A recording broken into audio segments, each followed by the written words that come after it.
For everything Indy. For everything Colts. It's the Blue Horseshoe now. Here's your host, George Bremer and Ryan Hickey. And welcome into the Blue Horseshoe podcast. Ryan Hickey and George Bremer here with you as always. It is game week. Colts-Vikings coming up here on Saturday. We will give you our thoughts on that game. We also discuss a potential rumor of a next Colts quarterback. There's some odds out there saying that maybe this quarterback, a big-time name, if he does leave his current team, could end up in Indy next week, or next year, I should say. We'll get to that as well. But we figured, instead of breaking down Colts-Vikings in a game most of you don't care about, let's start looking ahead towards the future. Let's start kind of talking about maybe the Colts actually finding their next long-term quarterback. So we bring on Eric Edholm, who does a tremendous job at NFL Media doing not only NFL, but NFL draft stuff as well. So, Eric, we really do appreciate you giving us a few minutes here. Welcome to the Blue Horseshoe Pod. Thank you for having me, and happy early holiday wishes to all you guys and all the listeners out there. Hope you guys will have a safe and fun holiday that, I don't know, maybe includes a few more losses, better draft position, and somehow more cap space. I don't know. I'm just trying to think of what you guys might want for Christmas, you know? I was just going to say, I think if you give Colts fans 4 losses, they'll take that right now. It's like, forget Cole in the stock, and that's like the biggest present you could get outside of a quarterback. If you're going to tank, just tank all the way, right? I mean, they don't half-ass this stuff, right? 4-12-1 sounds a whole lot better than 8-1. That is for sure. That is true. So for Colts fans wanting a quarterback this offseason, a lot of them and all of us have been starving for one for the last few years. Yeah. So the guy, obviously, everyone circles in this draft class coming up is Bryce Young. And so for me being an optimist, Eric, I am still hopeful there's a path for the Colts to get Bryce Young. And that is this. The Texans, being the Texans, maybe find some sort of flaw with Bryce Young. Say, we'll try Will Levis or Anthony Richardson, anyone but Bryce Young.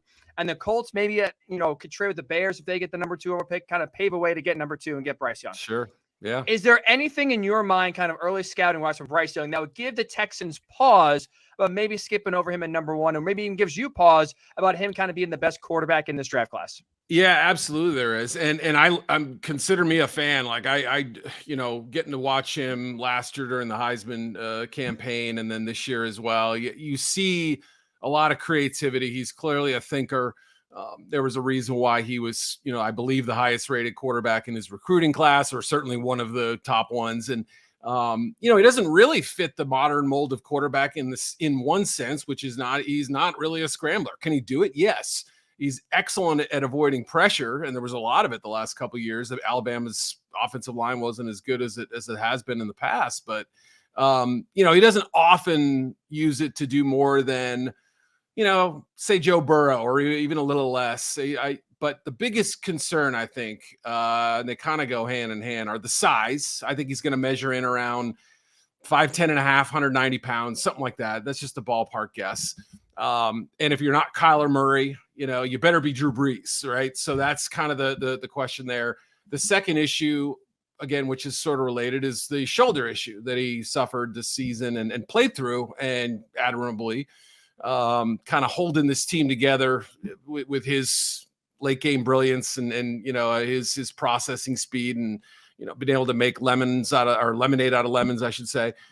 But the shoulder does worry me, and if it doesn't pass medical muster, then you have an issue. Then the Texans may veer off of him and say, hey, do we trust a slot receiver sized quarterback to hold up behind a line that gave up 9 sacks in a game this year? I mean, or whatever. I'm not the Colts, but the Texans. So, there's questions about him, but I love the way he approaches the game and the way he thinks his way through games.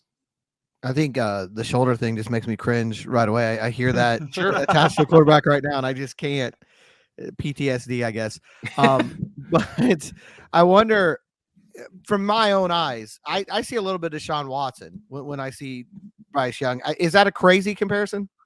As a thrower and a quarterback, absolutely not. I mean, I don't think he's going to be able to scramble the way Deshaun did, obviously in his college career and early in his NFL career. And but yeah, I mean, I think there's some overlap there. I mean, what always excited me about Watson was that he was willing to take chances, and that the offense that he ran at Clemson, while maybe simplistic in some ways, also kind of played to his strengths. And, he had great talent there, but also, I think we probably, looking back, made a little too much out of his senior season interception total. And if you went back and watched some of those, you said, I put that on the receiver, or that's a questionable play call with this coverage, whatever. There were a handful of reasons why he wasn't maybe responsible for all of those. So, yeah, I mean, throwing wise, I could see some of the similarities. Body wise, a little smaller, but not terribly. I mean, they're very thinly built kind of guys. Deshaun's just a little taller, but yeah, I mean, I could see that outside of the running element of his game. What's your take on CJ Stroud there, Eric? He's, I think, presuming the number 2 guy in this draft class. He struggles sometimes in some of the bigger games. What are your thoughts so far on CJ Stroud? Yeah, he's great if he doesn't have to play in the Northwestern rain game. That was an interesting watch, or wind and whatever they had that day. No, I think CJ is a pocket quarterback who thrives when conditions are, as close to ideal as you can have them. That's my biggest worry for me, is that when things kind of broke down, when there was pressure, when a receiver fell down, when anything kind of went off script, I didn't see the same kind of creativity and sort of think on the fly ability that Young did. And to a lesser degree that Will Levis and Anthony Richardson and some of the other quarterbacks did. But I think some of that can be kind of programmed in a little. It does worry you. It doesn't necessarily have to be an intrinsic trait in a quarterback, but it certainly needs to be developed. And, if you put him with the right kind of offensive mind that asks him to do the things that he's really good at, I think he can be highly successful. The guy that I keep kind of coming back to as a comp is Jared Goff. And look, obviously Goff's sort of been up and down in his career and had some high moments and followed by some low ones. And Sean McVay moved on from him. And, there's some stigma that goes with him. But look at the season he's having. Look from about week, 12 or so last year till now. And you see a good quarterback, a functional guy who, throws with rhythm, throws with timing, puts the ball largely where it needs to be. When the weapons are not there, is he going to win games for you? Probably not. So that's kind of what I'm left with. And of course, Goff was the number 1 pick. So, would he go there in a redraft? I don't know. I'd have to look, but he leaves me wanting a little bit more. But I also feel like the floor is relatively high for Stroud. I don't know that he'll be a colossal flop. I just think that he may not be a superstar. That's, I guess, how I look at it right now. Yeah, I tend to agree. I think that I guess the thing here in Indy is he'd have perfect weather conditions at least half the year. So there'd be one bonus for him.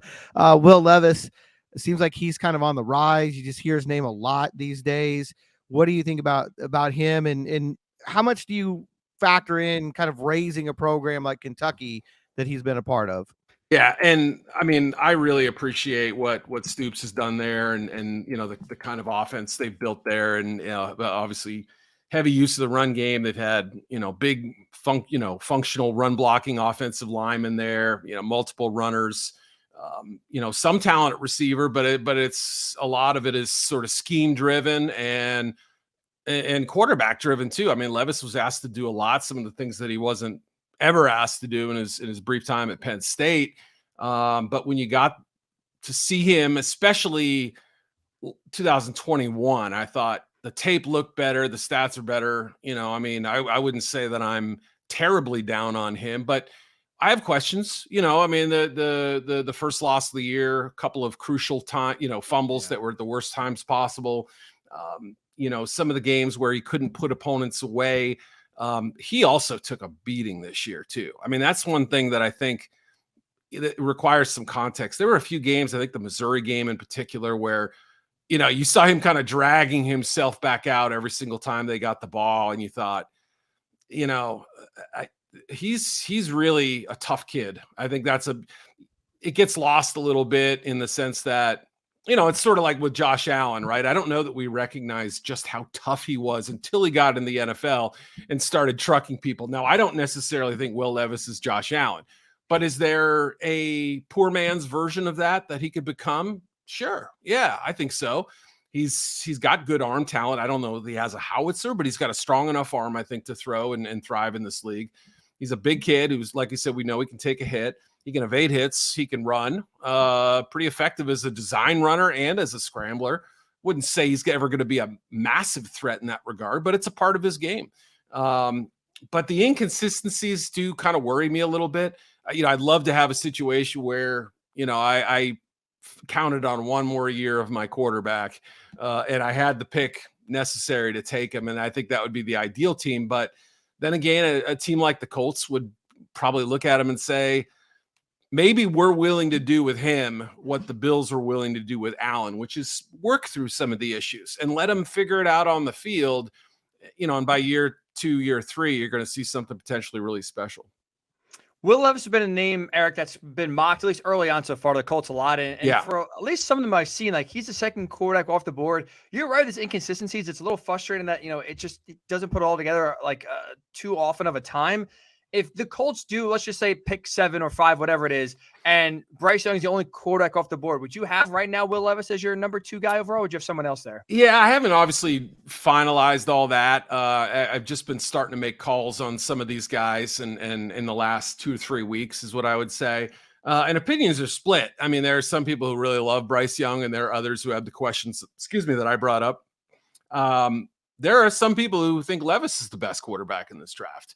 And, there are teams, people that I trust, that I don't think they're just giving me a line to overinflate a prospect, which is, I'm sure, happened in the past. But knowing where it came from, knowing that those teams' particular quarterback interests not being all that high, and knowing where they're likely going to pick in the draft, I don't think there's a reason to think that they're just, selling me a line here or whatever. So I would say I wouldn't be shocked if Stroud ends up below number 2 in my final rankings, but there's something to be said about a reliable quantity, a quality. I think he's got something about him that's dependable enough to where you feel like you're not going to get a bust per se. But I don't know. Anthony Richardson really is the wild card here, because he's screams first round traits, but you're going to have to live with some misfired passes and some stuff that he's going to have to grow with on the fly, I think. I was going to ask about Richardson because I know, he is the wild card, but there's another name that hasn't yet declared for the draft is kind of, I've heard his name a lot on Twitter lately. Washington State's quarterback Cameron Ward. Yeah. What do you know about him, and where do you think he would fall if he does decide to go pro? Yeah. I love the story. I mean, came from Incarnate Word and, Washington State. We've had a few quarterbacks there, Luke Falk and Gardner Minshew and stuff back in the Leach days. Rest in peace, Mike. But, Ward, obviously in this transfer portal era, I think has really helped himself by getting to move to a bigger stage. And he's had some impressive games this year. I mean, again, toolsy, has the athletic ability, can sling it all over the place. It's not a big guy, but there's something there that really is fascinating.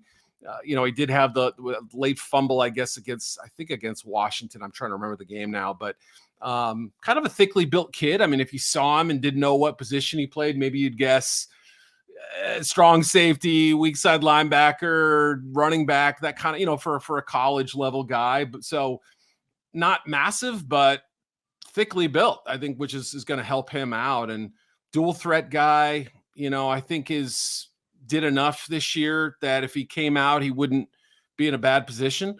I'd love to see him go back and potentially work himself. I think he's got one more year, if I'm not mistaken. I could be wrong, but I would say his, you combine what he did at the FCS level and then also what he did this season, still a little bit of an enigma, but somebody that absolutely I'm excited to kind of see on this stage eventually, whether it's this year or next.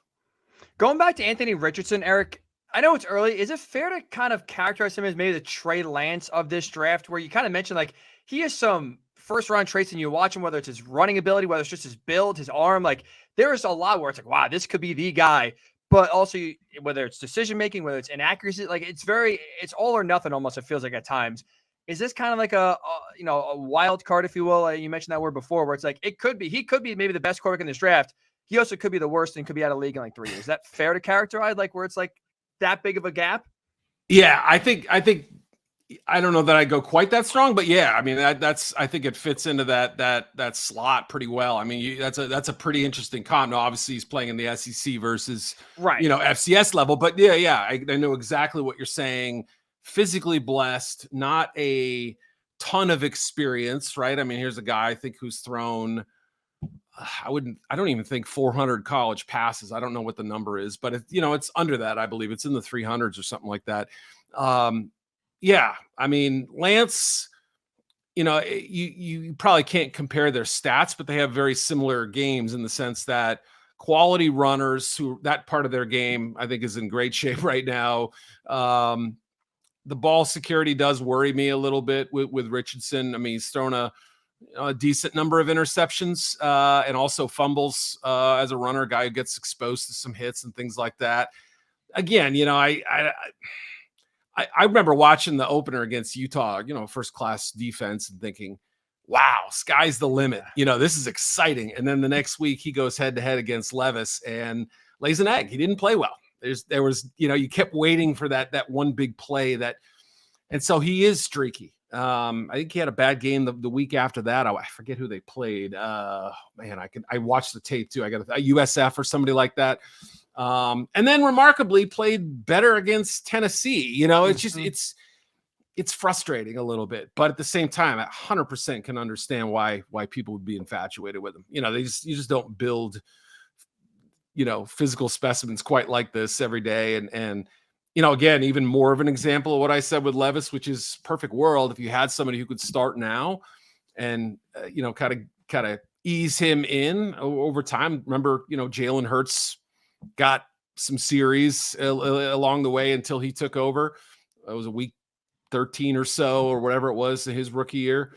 That might be kind of the path for Richardson, where he gets some exposure in regular season games, plays a ton in the preseason, and then you make a decision late in his rookie year. Hey, do we want to get him out there? So, yeah, he throws it so nicely at times, but also leaves you wanting more, and the turnovers are something that NFL teams are going to harp on.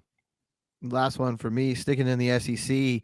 Hendon Hooker obviously was having a breakout season. Then you get the knee injury. I know there's concerns with his age. Yeah. Is he a guy that, what round, I guess, would you feel comfortable taking a risk with him? Yeah. Age, system, which I think helps inflate.